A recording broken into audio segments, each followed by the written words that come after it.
Hey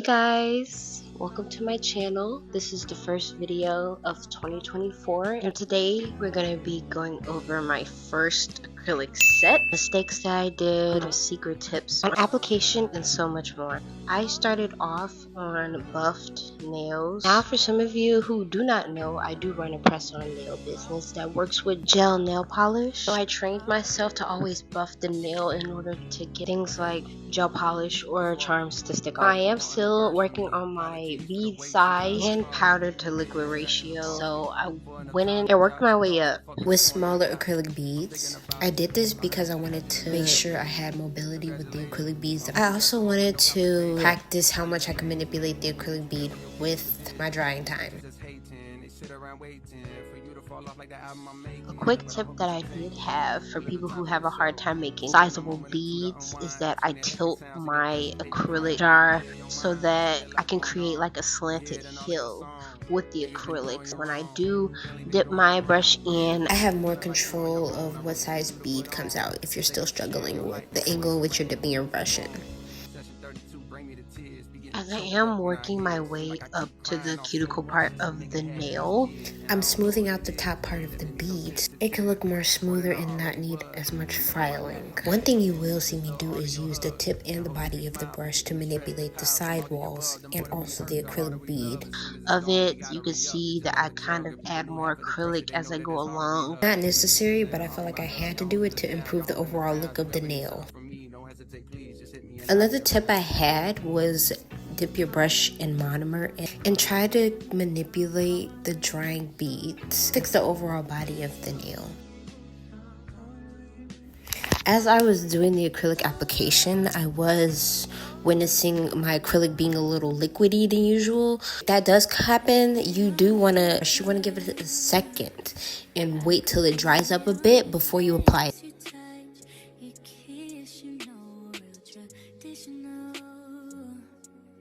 Now this is one of my last beads that I'm going to be applying, and I did want to make sure I applied that acrylic bead to be right underneath the line, be able to smooth that out so it could look as natural as possible.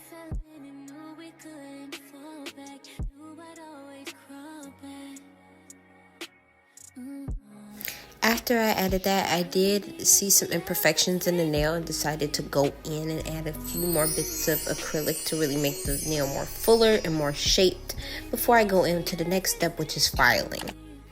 Here's a more sped up version of what we just talked about, and this time I did it a lot smoother. I will say practice does make perfect when you're doing nails. It's not a one take, oh, I messed up, I'm gonna quit. Like, no, you gotta keep practicing because you're gonna end up with better results. A bit about me, I've been doing nails for about, I guess, 4 years now. I definitely did not start with acrylic press-ons. I started off making gel press-ons and worked my way up into acrylic and making acrylic-like designs using gel polish. I got inspired by my own mother to start selling press-on. If you want to go shop my press-on nail business, the link will be in the description below. This is the first time applying acrylic on press-on nails. This time around, it wasn't that great. My nails were pretty bulky. I mostly relied on filing to kind of get that shape, but it did take me a long time with filing and not as much time with applying the acrylic beads like it should have. I was finishing hands within 5 minutes and I was questioning, oh, why isn't it not coming out the way I want to, or like I'm spending a lot of time filing. I'm actually going to insert photos here. And as I kept practicing nail to nail, I was getting different results. Another tip that I would add is to join Facebook groups and definitely research, because some of the problems that I was having was already solved by people and people already had those type of issues before. Finally, this is the final look. They do look a bit bumpy, but that's why we're going to our next stage, which is the filing. I did take an 80 by 80 nail file, in which I found at my local nail supply store, and used that primarily at the bottom of the nail, and use the buffer to go all around the surface of the nail to ensure more of a smooth surface to apply nail polish. I then proceeded to go in with the alcohol pad to wipe down excess nail dust. Another tip that I do say that you should acquire is molding your acrylic brush to kind of help you with your bead picking up. Molded them into shape by like pinching that in where the brush hairs are, or the metal part, to get the better pointed shape to the acrylic brush. So I used a combination of monomer and tools that I had to get that shape. Acrylic brush I think was about like $45. Worth it for me. I did pick this up at my local nail supply store, but if I can find the product, I'll put it on the screen or link it down below. The way I go about doing my French tips is I start from the bottom and work my way up and out as you run towards the top, towards the cuticle.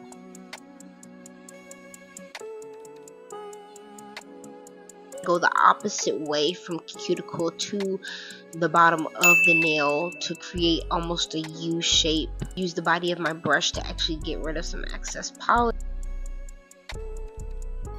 The overall inspo for this design is zebra print, and these nail sets are a part of our acrylic only nail line.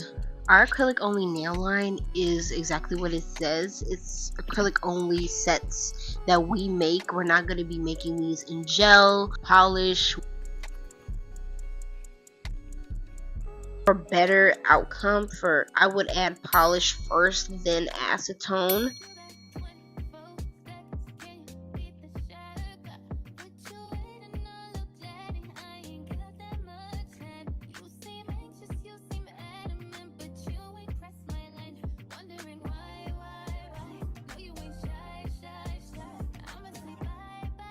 Didn't want to go as pigmented as I did. I wanted to lightly tap the airbrush to create those like little light puffs of color. Honestly, get rid of that mistake. Get rid of white polish or any type of polish staining your acrylic when you add a matte top coat. Wipe off, restart, and it doesn't leave a stain on the nails. In the video, thank you so much, and like and subscribe.